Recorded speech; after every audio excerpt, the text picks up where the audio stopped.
Günlərdir şikayət etməyimizə baxmayaraq, hələ ki heç bir rəsmi və normal cavab yoxdur. Deyilən sadəcə budur ki, gedin şikayət edin. Yəni şikayət edə bilərsiniz, apellyasiya verə bilərsiniz, amma nəyi? Necə? Sən sualları gizlətmirsən və bizə göstərmirsən. Bizə də deyirsən ki, şikayət elə. Mən görmədiyim sual necə şikayət edeyim? Görmədiyim sualı. Bizə deyirsiniz ki, faktla, dəlillə danışın. Buyurun, biz də faktla, dəlillə ətraflı elmi statistik təhlillə, izahla təxminən 10-a yaxın sualın izahlı videosunu YouTube kanalımıza paylaşacağıq. Buyurub oradan baxa bilərsiniz. Əlinizdə olan, bizə göstərmədiyiniz, görmədiyimiz sualın belə biz təhlilini verə bilirik. Baxın, bu bizim çalışmağımız, o da sizin çalışmağınız. İndi müqayisə edin, görün kim təhsilə nə qədər xidmət edir. Bu günə qədər 2016-cı ildən bəri 10 mindən çox müəllim hazırlamışıq. Təkcə mən Ayşə müəllimə, Elmi Akademiya olaraq 10 mindən çox. Görün bizim təhsilə verdiyimiz xidmət nə qədərdir, sizin təhsilə verdiyiniz əziyyət nə qədərdir. Olmaz belə.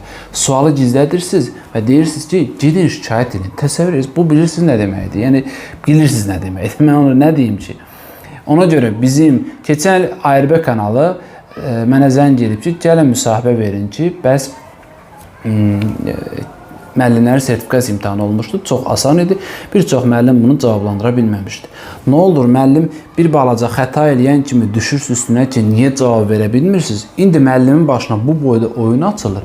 Müəllim bu təhsildən deyil. Müəllim kənar adamdır ki, təhsil deyəndə orada müəllim var, amma təhsilə aid məmur oradadır, amma müəllim orada deyil. Təhsil deyəndə hamımız varıq da orada. Təhsilin içində olan hər kəs bura daxildir. Nə oldu? Yəni, özünüzə sərf edəndə tökülür üstümüzə, amma sərf eləməyən kimi heç kim bu dəqiqə telekanallardan demək olar bizim yanımızda yoxdur. Bizim Təhsil Naziri, Elm və Təhsil Naziri cənab Emin müəllimə müraciətimiz, istəyimiz, xahişimiz ondan ibarətdir ki, bu məsələyə bir əncam çəkin. Böyük ehtimal ki, yəni ola bilməz ki, Təhsil Nazirinin bundan xəbəri yoxdur. Yoxdursa, yəni buna nə ad vermək olar? Yəni, Təhsil Nazirinin təhsildə baş verən böyük bir problemlə necə xəbər olmaya bilər? Deməli, xəbəri var. Xəbəri olduğu üçün də biz də xahiş edirik, istəyirik ki, bizim bu problem həll edilsin. Bəsit və rahat çözümlərdən biri budur ki, sertifikasiya, yəni bu imtahanda olan 300-500 müəllimdə həmin müəllimlərin MİQ-də imtahana girməsinə kömək edin. Bu məsələn daha rahat həll olar. O sualların açılıb göstərilib, o bilirsiniz də orada gedişat nə olacaq. Ondan sonra ən gözəl həlli budur ki, həmin müəllimlərə icazə verin ki, MİQ imtahanına girsinlər və artıq MİQ-də də belə bir məsələ olmasın. Sağ olun, təşəkkürlər.